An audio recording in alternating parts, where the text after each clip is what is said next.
Registration കാര്യങ്ങളൊക്കെ താമസം വരും. അതിന് സമയം വൈകിക്കേണ്ടതെന്ന് കരുതി ഏപ്രിൽ മാസം 9-ാം തീയതി തന്നെ ഞങ്ങൾ തറക്കല്ലിട്ടു. ഇവിടെ ഒരു വസ്തുത നിങ്ങൾ മനസ്സിലാക്കണം. സർക്കാർ മാർച്ചിലാണ് തറക്കല്ലിടുന്നത്, ഞങ്ങൾ ഏപ്രിൽ 9-നാണ് തറക്കല്ലിടുന്നത്. അപ്പോൾ സർക്കാർ ഇവിടെ തോട്ടം ഭൂമിയാണ് ഏറ്റെടുത്തിട്ടുള്ളത്. എൽസ്റ്റൺ എസ്റ്റേറ്റ് തോട്ടം ഭൂമിയാണല്ലോ, സർക്കാർ തോട്ടം ഭൂമി ഏറ്റെടുത്തു. എന്നാൽ ഇവിടുത്തെ ഒരു സന്നദ്ധ സംഘടനകൾക്കും തോട്ടം ഭൂമി ഏറ്റെടുത്താൽ തരം മാറ്റി കൊടുക്കില്ല എന്നൊരു നിലപാടാണ് റവന്യൂ മിനിസ്റ്റർ പറഞ്ഞത്. ഒരുപക്ഷെ സാധിച്ചില്ലെന്ന് വന്നേക്കാം. അപ്പോൾ സർക്കാർ തോട്ടം ഭൂമി ഏറ്റെടുത്തു. ആ തോട്ടം ഭൂമിയിലാണ് സർക്കാർ ഈ വീട് പണിയുന്നത്.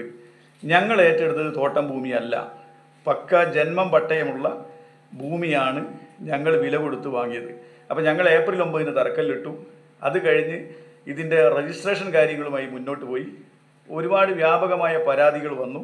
ആ പരാതികളൊക്കെ ബന്ധപ്പെട്ട വില്ലേജ് ഓഫീസറും തഹസിൽദാരും ഒക്കെ അപ്പോൾ അവർ അത് പിന്നെ ചെവിക്കൊള്ളേണ്ടതാണെങ്കിൽ ആ സമയത്ത് അവർ ചെവിക്കൊള്ളണമല്ലോ. ഞങ്ങളും ഈ രജിസ്ട്രേഷൻ കുറച്ച് താമസിപ്പിച്ചു. ഏതെങ്കിലും കോണുകളിൽ നിന്ന് ഏതെങ്കിലും തരത്തിലുള്ള പരാതികളുണ്ടെങ്കിൽ തർക്കമുള്ള ഒരു ഭൂമി ഞങ്ങൾക്ക് എടുക്കേണ്ട ആവശ്യമില്ല, ഞങ്ങളിത് സുതാര്യമാണ്. അതുകൊണ്ട് ഞങ്ങൾ വെയിറ്റ് ചെയ്തു. ഒരു തരത്തിലും ആരുടെയും ഭാഗത്തു നിന്നുള്ള എതിർപ്പുകളോ അഭിപ്രായ വ്യത്യാസങ്ങളോ പരാതികളോ ഇല്ല എന്ന് പൂർണ്ണമായി ബോധ്യപ്പെട്ടു. എന്നിട്ടും ഇവിടുത്തെ സബ് രജിസ്ട്രാർ, അദ്ദേഹത്തിൻ്റെ ഉത്തരവാദിത്വത്തിൽപ്പെട്ട കാര്യമല്ല, എന്നിട്ടും അദ്ദേഹം അതിലൊരു ന്യൂനത കണ്ടുപിടിച്ചു. ഒരു KLR ഭൂമിയാണോ എന്നുള്ളൊരു സംശയം പ്രകടിപ്പിച്ചു. അവിടെ ഞങ്ങൾ KLR സർട്ടിഫിക്കറ്റ് അടക്കം കൊണ്ടുപോയി കൊടുത്തു.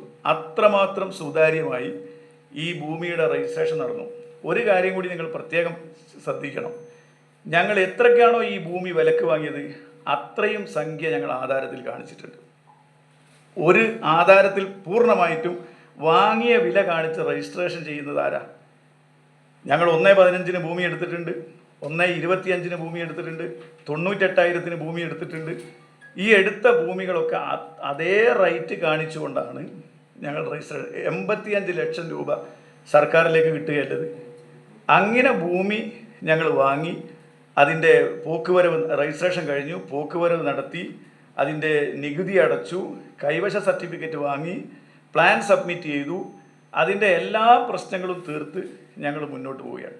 അപ്പോഴാണ് ഒരു പുതിയ നീക്കം ഉണ്ടായത്. ഈ നീക്കത്തിൽ ഞങ്ങൾ ഇന്ന് ശക്തമായിട്ട് ഭരണകൂടം ഇതൊരു ഗൂഢാലോചനക്ക് നേതൃത്വം നൽകുന്നുവെന്ന് ഞങ്ങൾ ശക്തമായിട്ട് ആരോപിക്കുകയാണ്. കാരണം എന്താ? മുഖ്യമന്ത്രിയുടെ ഒരു സ്റ്റേറ്റ്മെൻറ്റ് വന്നു. മുഖ്യമന്ത്രി വയനാട്ടിൽ വന്നപ്പോഴൊരു സ്റ്റേറ്റ്മെൻറ്റ് നടത്തി. നേരെ ചൊവ്വയിൽ മുഖ്യമന്ത്രി ആ സ്റ്റേറ്റ്മെൻറ്റ് ആവർത്തിച്ചു. ആ സ്റ്റേറ്റ്മെൻറ്റ് എന്തായിരുന്നു? മുഖ്യമന്ത്രി പറഞ്ഞത് വയനാട്ടിൽ മുസ്ലിം ലീഗിൻ്റെ ഗുണഭോക്താക്ക പട്ടിക അർഹതപ്പെട്ട ആളുകൾക്കല്ല മുസ്ലിം ലീഗ് വീട് വെച്ച് കൊടുക്കുന്നത്.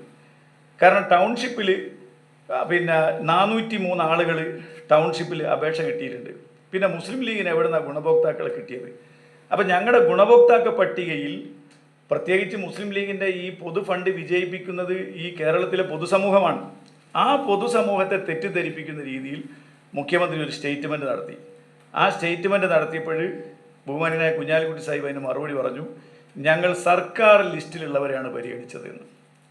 403. അപ്പോൾ മുഖ്യമന്ത്രി വീണ്ടും ആവർത്തിച്ചു, സർക്കാർ ലിസ്റ്റിലുള്ള ഒരാളും പുറത്തു പോയിട്ടില്ല എന്ന് പറഞ്ഞു. പക്ഷേ ഇപ്പം കണക്ക് കിട്ടിയല്ലോ, 403 പേര് ആണ് സർക്കാരിൻ്റെ ലിസ്റ്റിലുള്ളത്. അതിൽ 103 പേര് 15 ലക്ഷം രൂപ ധനസഹായം വാങ്ങി ടൗൺഷിപ്പിൽ ഞങ്ങൾക്ക് വീട് വേണ്ട എന്ന് എഴുതി കൊടുത്തുകൊണ്ട് അവർ പുറത്തു വന്നു. അപ്പോൾ മുസ്ലിം ലീഗിൻ്റെ ഗുണഭോക്ത പട്ടികയിൽ ആരാണ് എന്നുള്ളത് കൃത്യമായിട്ട് ഗവൺമെൻറ്റിന് ബോധ്യപ്പെട്ടു. അപ്പോൾ സർക്കാർ അംഗീകരിച്ച മാനദണ്ഡമുള്ള ലിസ്റ്റിലുള്ളവർ തന്നെയാണ് മുസ്ലിം ലീഗിൻ്റെ ഗുണഭോക്ത പട്ടികയിലുള്ളത്. ഞങ്ങളവിടെ ഒരു വിവേചനവുമില്ല, രാഷ്ട്രീയ വിവേചനമില്ല, മതവിവേചനമില്ല. 2 ഓപ്ഷനാണ് അവിടുത്തെ ചൂരൽമലയിലെയും മുണ്ടക്കയിലെയും ജനങ്ങൾക്കുള്ളത്. ഒന്ന്, സർക്കാർ ടൗൺഷിപ്പിൽ ചേരാം, അല്ലെങ്കിൽ സന്നദ്ധ സംഘടനകളുടെ സ്കീമിൽ ചേരാം. അപ്പോൾ സന്നദ്ധ സംഘടനകളുടെ സ്കീമിൽ മുസ്ലിം ലീഗിൻ്റെ പ്രൊജക്റ്റിൽ ചേരാൻ വേണ്ടി ഞങ്ങളുടെ മുമ്പിൽ അപേക്ഷയുമായി വന്ന ഒരാളെയും ഞങ്ങൾ തിരസ്കരിച്ചിട്ടില്ല. ആ അപേക്ഷകരെ അങ്ങനെ വന്നപ്പോൾ 105 പേരുടെ അപേക്ഷ കിട്ടി. 105 പേരെയും ഞങ്ങൾ അംഗീകരിച്ചു. കാരണം അപ്പോഴേക്ക് ബാക്കിയുള്ളവരൊക്കെ സർക്കാർ ടൗൺഷിപ്പിലേക്ക് അപേക്ഷ കൊടുത്തു കഴിഞ്ഞു. എന്നാൽ ടൗൺഷിപ്പിൽ നിന്ന് വീട് വേണ്ട എന്ന് പറയുകയും ഞങ്ങളുടെ പ്രൊജക്റ്റ് മതിയെന്നും വന്ന് ഞങ്ങളെ സമീപിച്ചവരെയാണ് ഞങ്ങൾ തിരഞ്ഞെടുത്തിട്ടുള്ളത്. വളരെ ക്ലിയറാണ്. രണ്ടാമത്തെ കാര്യം, ആ ടൗൺഷിപ്പിൽ ഈ 403 വീട് ഞാൻ കൂട്ടിച്ചേർത്ത് പറയാൻ ആഗ്രഹിക്കുകയാണ്. അവിടുത്തെ ഗ്രാമപഞ്ചായത്ത് തയ്യാറാക്കിയ ഗുണഭോക്ത ലിസ്റ്റിൽ 541 പേരുണ്ട്. അവരെ മുഴുവനും ഉൾക്കൊള്ളേണ്ട ബാധ്യത സർക്കാരിനാണ്. എന്നാൽ ഈ 403 കഴിഞ്ഞിട്ട് ഒരാളെയും സർക്കാർ എടുത്തിട്ടില്ല. അപ്പോൾ സർക്കാർ പരിഗണിക്കാത്ത ആളുകളെയാണ് മറ്റ് സന്നദ്ധ സംഘടനകൾ വീട് വെച്ച് കൊടുക്കുന്നത്. അപ്പോൾ ഇങ്ങനെയുള്ള ഒരു പശ്ചാത്തലത്തിൽ മുഖ്യമന്ത്രി ആദ്യം ലീഗിൻ്റെ ഈ ലിസ്റ്റിലൊരു സംശയം പ്രകടിപ്പിച്ചു. അത് കഴിഞ്ഞ് റവന്യൂ മിനിസ്റ്റർ ഇവിടെ വന്നു. റവന്യൂ മിനിസ്റ്റർ സ്റ്റേറ്റ്മെൻറ്റ് നടത്തി. എന്താ സ്റ്റേറ്റ്മെൻറ്റ് നിങ്ങളൊക്കെ ശ്രദ്ധിച്ചിട്ടുണ്ടാവും. അദ്ദേഹം പറഞ്ഞു, സർക്കാരിൽ നിന്ന് 15 ലക്ഷം രൂപ ധനസഹായം വാങ്ങി പുറത്ത് വന്ന് സർക്കാർ ടൗൺഷിപ്പിൻ്റെ ഭാഗമാവാതെ സന്നദ്ധ സംഘടനകളുടെ ഭവന നിർമ്മാണത്തിൽ പങ്കുചേരുന്ന ഗുണഭോക്താക്കൾ അവർക്ക് ലഭിക്കുന്ന ഭൂമി അത് നിയമ പരിരക്ഷ ഉള്ള ഭൂമിയാണോ എന്ന് ഉറപ്പ് വരുത്തേണ്ടത് അവരവരുടെ ചുമതലയാണെന്ന് പറഞ്ഞു. എന്ന് പറഞ്ഞാൽ ഈ ഗുണഭോക്താക്കളെ ഇടയിൽ ഒരു ആശയക്കുഴപ്പം ഉണ്ടാക്കാനുള്ള ഒരു ശ്രമം നടത്തി. രണ്ടാമത് പറഞ്ഞു, അത്തരം ബോധപൂർവമുള്ള പറച്ചിലാണ്. ബോധപൂർവം. കാരണം എന്താ വെച്ചാൽ, ഒന്ന്, ഈ ഗുണഭോക്താക്കളെ വീട് കൊടുക്കുന്ന സന്നദ്ധ സംഘടനകൾക്കെതിരെ തിരിച്ചുവിടുക, അവരിൽ ആശങ്കയുണ്ടാക്കുക. രണ്ടാമത്തെ പ്രധാനമായ എയിം എന്താ, അത് കലക്ടർ കൃത്യമായിട്ട് റവന്യൂ മിനിസ്റ്റർ പറഞ്ഞു, ഞങ്ങൾ അത്തരം ഭൂമികളൊക്കെ പരിശോധിക്കും എന്ന് പറഞ്ഞു. ആ പരിശോധനയുടെ ഭാഗമായിട്ടാണ് മുസ്ലിം ലീഗ് കണ്ടെത്തിയ ഭൂമിയെക്കുറിച്ച് വില്ലേജ് ഓഫീസറോട് ലാൻഡ് ബോർഡിനോട് റിപ്പോർട്ട് ആവശ്യപ്പെട്ടത്. വില്ലേജ് ഓഫീസർ റിപ്പോർട്ട് കൊടുത്തു. ആ റിപ്പോർട്ട് കൊടുത്തതിൻ്റെ അടിസ്ഥാനത്തിൽ ഈ ലാൻഡ് ഉടമകളായി ഞങ്ങൾ രജിസ്റ്റർ ചെയ്ത് വാങ്ങിയ ലാൻഡ് ഉടമകൾക്ക് നോട്ടീസ് കൊടുത്തു.